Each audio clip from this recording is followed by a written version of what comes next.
Hello friends, हम लोग का सीजीएल का दूसरा डे का सेट है। यहाँ पे ग्रामेटिकली एरर ढूंढना है। Due to the cyclone Idai vast area of land have been flooded, roads destroyed and communication disrupting. तो यहाँ पे एंड से सिमिलर चीज़ जुड़ता है, जैसे कि यहाँ पे रोड्स डिस्ट्रॉयड है तो कम्युनिकेशंस डिसरप्टेड होना चाहिए, मतलब ऑप्शन नंबर बी में गलती है। दूसरा क्वेश्चन सिनोनियम खोजना है। टिल्ट मतलब होता है झुका हुआ, और सेलेंट मतलब सेलेंट हाइट जो होता है वो भी तिरछा जो होता है झुका हुआ, उसको सेलेंट बुलाया जाता है। तो यहाँ पे सेलेंट सही जवाब होगा। अगला क्वेश्चन है, if you join this job now it proves to be good in the long run. तो यहाँ पे इफ़ जुड़ा हुआ है तो कंडीशनल सेंटेंस है। तो कल भी बताया था दोस्तों कि पहले प्रेजेंट है तो दूसरा जो सेंटेंस होगा वो फ्यूचर में होगा, इसलिए इसका करेक्ट ऑप्शन सी होगा, it will prove to be good. अगला रॉन्ग वर्ड सिलेक्ट करना है। तो पहला ए ऑप्शन EXEMPLIFY होता है, एग्जाम्पलीफाई। तो ऑप्शन नंबर ए इसका गलत जवाब है। अगला इडियम है get out of hand. Get out of, हाथ से कुछ चीज़ छूट जाना, मतलब गेट आउट ऑफ कंट्रोल। इसका सही जवाब ए ऑप्शन हो जाएगा, गेट आउट ऑफ हैंड हो जाएगा। अगला fill in the blanks, the state government argue that it could not the increase in the teacher salary as awarded by the court. तो यहाँ पे अफोर्ड कर पाएगा। द स्टेट गवर्नमेंट आर्ग्यू, तर्क करता है कि it could not afford the increase, जो टीचर के सैलरी में जो बढ़ोतरी हो रही है उसको ये वहन नहीं कर पाएगा, अफोर्ड नहीं कर पाएगा। ठीक है। अगला क्वेश्चन है कि अ पर्सन्स एनिमल और plant belonging to the originally to a place, इसको नेटिव बोला जाता है। जिसका भी जो ओरिजिनल जगह से बिलोंग करता है उसको नेटिव कहते हैं। रॉन्गली स्पेल्ड ढूंढना है। ऑप्शन नंबर ए होगा कंपटीशन, COMPETITION होता है। अगला क्वेश्चन साइनो खोजना है। गैरुलस मतलब होता है टॉकेटिव, जो ज़्यादा बात करता है उसको गैरुलस बोला जाता है। अगला एंटो खोजना है। स्केलेट से बना है स्केलेटर, जो कि यहाँ पे स्टेशन पे वो रहता है, ऊपर की ओर बढ़ता है। तो स्केलेट मतलब ऊपर की ओर बढ़ना होता है, तो इसका रेड्यूस हो जाएगा, बी नंबर ऑप्शन हो जाएगा। अगला क्वेश्चन है filling the blanks, scientist at Cambridge university are investigating how plant can give us sustainable energy. Investing होगा क्योंकि दोस्तों लुकिंग मतलब होता है जनरल व्यू होता है। स्क्रूटनाइजिंग, किसी कॉपी का जो एग्जाम देते हैं हम लोग तो उसका स्क्रूटनाइजिंग होता है, मतलब डॉक्यूमेंट का जो वेरिफिकेशन करता है उसको स्क्रूटनाइज कहा जाता है। इंस्पेक्टिंग मतलब इंस्पेक्टर बना है यहाँ पे, निरीक्षण करना किसी चीज़ का, इसलिए यहाँ पे इन्वेस्टिगेटिंग सही जवाब होगा। यहाँ पे 12 नंबर में जंबल वर्ड ढूंढना है। ऑप्शन नंबर ए कह रहा है द एलिफेंट टस्क मतलब जो बाहर उसका निकला हुआ दांत की तरह जो होता है, दांत होता है, उसको बोला जाता है द एलिफेंट टस्क वर। यहाँ पे टस्क पुल्लल है इसलिए वेयर का प्रयोग किया जाता है, वर्क का प्रयोग किया गया है। Tracked from the democratic Republic of Congo for 2 month. अगला बी है कस्टम्स ऑफिशियल इन थाईलैंड से इट्स द बिगेस्ट सीजर मतलब जब्त करना होता है। इट्स बिगेस्ट सीजर, यह बिगेस्ट सीजर है, मतलब इसके पहले कहीं ना कहीं किसी चीज़ को जब्त किया गया है। इन द कंट्री हिस्ट्री, देश के इतिहास में। अगला सी नंबर है 4 टन्स ऑफ इवरी मतलब भी होता है दांत जो होता है उसका, हाथी का, उसको बोला जाता है। With a market value 6 million it was an impressive hall. तो यहाँ पे दोस्तों यहाँ पे कहा जा रहा है कि 4 टन जो मतलब हाथी का दांत है उसको मार्केट, जिसका मार्केट वैल्यू डॉलर में 6 मिलियन है, वो यहाँ पे प्राप्त किया गया है। हॉल मतलब होता है जब्त करना या प्राप्त करना, जो चीज़ गुम हो गया, चोरी हो गया, उसको फिर से रिटर्न प्राप्त करना।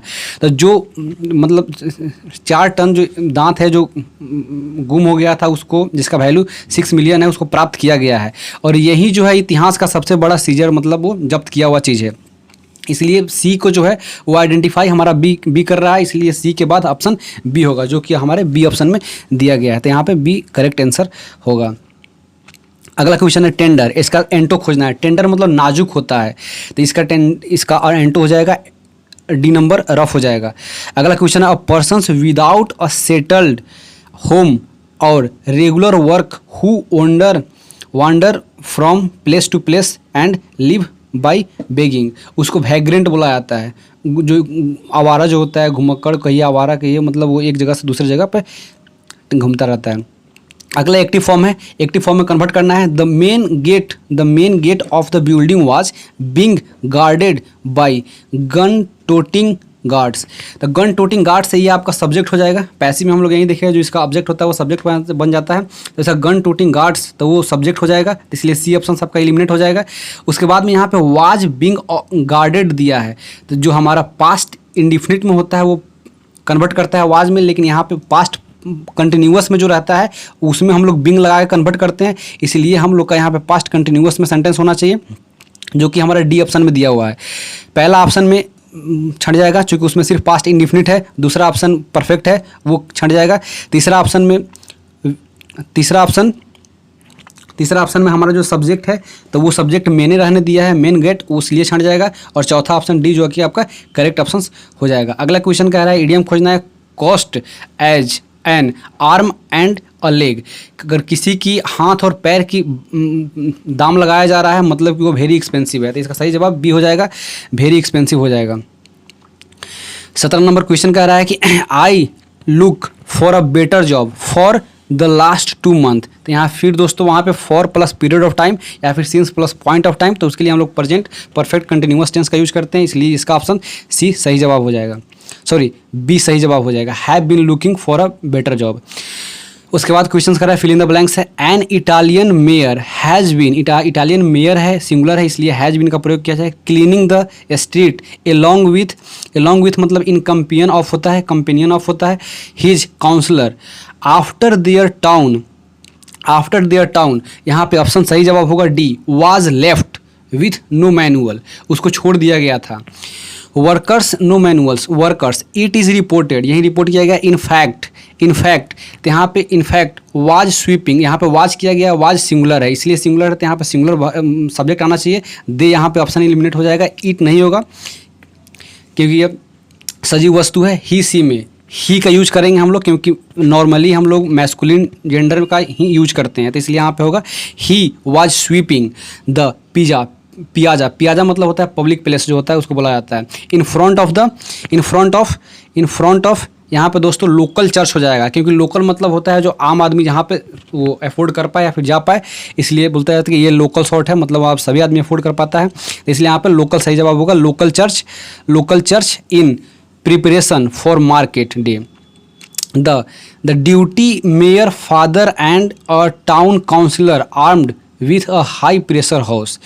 तो यहाँ पे 4th नंबर में ऑप्शन में हम लोग का एलोंग साइड हो जाएगा, एलोंग साइड जो होगा करेक्ट ऑप्शन होगा क्योंकि एक तरफ चर्च है और दूसरी तरफ साफ सफाई का काम चल रहा है, इसलिए यहाँ पे सही जवाब एलोंग साइड ही होगा। 22 नंबर क्वेश्चन कह रहा है प्रेशर, द टाउन जेफालियस last retired 6 month ago, 6 month पहले ही वो रिटायर्ड हो गया है, 6 मंथ पहले रिटायर्ड हो गया है। तो यहाँ पे दोस्तों यहाँ पे मेयर नहीं होगा और काउंसलर नहीं होगा, क्यों? क्योंकि ऊपर में हम लोग को बता चुका है कि मेयर और काउंसलर साफ सफाई में पार्टिसिपेट किया हुआ है, तो फिर वो रिटायर कौन हुआ है? तो रिटायर वर्कर हुआ है, उसी की वजह से ये लोग अभी मेयर और काउंसलर काम पे है, तो इसका सही जवाब ए हो जाएगा, वर्कर हो जाएगा। अगला क्वेश्चन फिर जंबल वर्ड है, जंबल वर्ड में ए कह रहा है कि डैट शॉर्ट, यहाँ पे डैट जो है वो प्रोनाउन है, मतलब इससे स्टार्ट सेंटेंस का नहीं हो सकता है, ऑप्शन नंबर सी एलिमिनेट हो जाएगा। That source of pollution which is also wide spread in other south east Asian nations regularly kills wild life like whales and turtles that ingest the waste. अगला बी नंबर कह रहा है environmental group have tagged the Philippines as one of the world's biggest ocean polluters due to its reliance मतलब होता है विश्वसनीय, होता है भरोसे वाला। In the Thailand reliance on single use plastic. C number option कह रहा है कि इन थाईलैंड ऑल्सो मतलब इंडिकेट करता है भी, मतलब थाईलैंड में भी, मतलब उसके पहले कहीं ना कहीं कोई ऐसा कांड हुआ होगा, वही काम सेम टू सेम यहाँ भी हो रहा है, तो इसलिए सी से भी स्टार्टिंग नहीं होगा। तो in Thailand also a whale died last year after swelling more than 80 plastic bags. अगला सेंटेंस कह रहा है कि in the latest case, latest मतलब हाल फिलहाल में होता है, a whale of the 40 kilo of plastic trash in its stomach died, मर चुका है 40 kg वाला। तो यहाँ पे इसी चीज़ को क्लेरिफाई कर रहा है सी नंबर, क्योंकि कह रहा है कि थाईलैंड में भी ऐसा ही व्हेल है, वो डाइड किया है पिछले साल, तो इसलिए डी के बाद सी ऑप्शन होना चाहिए, इसलिए हम लोग का बी जो होगा वो करेक्ट ऑप्शन हो जाएगा यहाँ पे सही जवाब। करेक्ट ग्रामेटिकली इधर सिलेक्ट करना है she got two quick promotion in order that she has got communication skill. तो यहाँ पे दोस्तों कह रहा है कि she got two quick promotion, 2 promotion बहुत जल्दी पाया है क्योंकि उसके पास कम्युनिकेशन स्किल्स है। मतलब ये दोनों वर्ड जो है एक दूसरे का कारण बता रहा है, क्योंकि उसके पास कम्युनिकेशन स्किल है, इसी वजह से वो प्रमोशन पाया है। इसीलिए यहाँ पे इन ऑर्डर डेट गलत हो जाएगा, इन ऑर्डर डेट की जगह पे यहाँ पे बिकॉज सही जवाब होगा, इसलिए हम लोग का ऑप्शन बी हो जाएगा। अगला सेंटेंस पैसिव खोजने कह रहा है कि do not park your car in front of my house. तो यहाँ पे कह रहा है कि मेरे घर के सामने नहीं करना है, तो जो भी कार पार्क नहीं करना है, तो एडवाइस की जो भी हमारा होता है एडवाइस या रिक्वेस्ट का, तो उसके लिए हम लोग पैसिव में शुड का प्रयोग करते हैं।